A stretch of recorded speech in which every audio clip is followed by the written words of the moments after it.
Hello guys, কি অবস্থা? আশা করি সবাই ভালো আছেন। গাইস, আজকের ভিডিওতে আপনাদের দেখাবো এই গরমে কবুতরের কিভাবে যত্ন নিতে হয়। চলেন গাইস, কথা না বাড়িয়ে আগে ভিডিওটা শুরু করা যাক।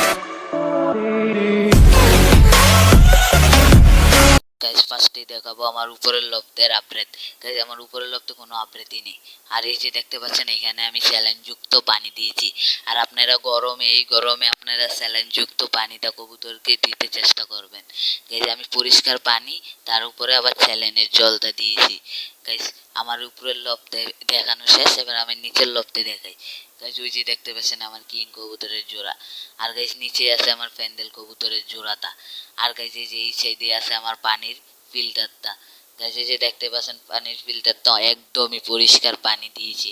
আর এমনকি চ্যালেঞ্জ যুক্ত জলও আমি দিয়েছি।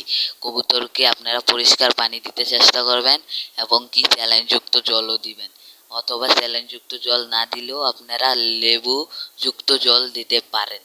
আর গাইজ, আরেকটি কথা বলতেই ভুলে গেছি, আপনারা কবুতরকে অবশ্যই গোসল দিবেন। কারণ গোসল যদি আপনারা না দেন, কবুতরের অনেক গরম লাগতে পারে। আর আপনারা সপ্তাহে নিয়মিত 2 দিন গোসল করাবেন, তাহলে আপনাদের কবুতরগুলো একদমই সুস্থ থাকবে। আর গাইজ, দেখতে পাচ্ছেন আমার লকটা একদমই অপরিষ্কার হয়ে আছে, আগে আমি পরিষ্কার করে নেই।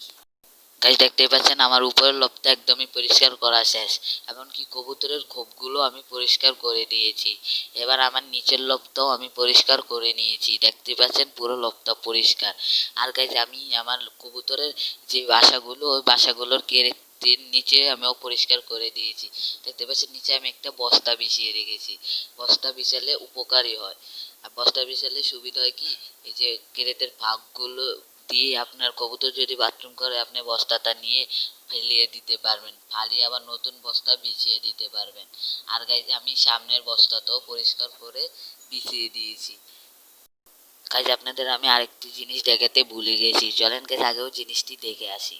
আর গাইজ, দেখতেই পাচ্ছেন এখানে একটি সাদা কালার পোটার বল কবুতর। আর আমার আগের যে ম্যাকপাই পোটার বল কবুতরটা ছিল, আমি ওই কবুতরটা চেঞ্জ করে সাদা কবুতরটা এনেছি।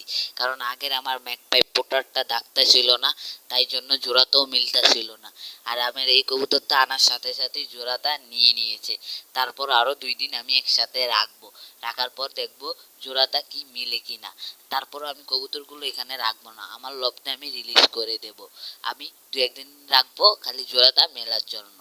আর গাইজ, আজকের ভিডিওটা যদি আমার ভালো লেগে থাকে, তাহলে লাইক কমেন্ট সাবস্ক্রাইব করে দেবেন। আর আমার নেক্সট ভিডিওর অপেক্ষা করবেন। সবাই ভালো থাকবেন, সুস্থ থাকবেন।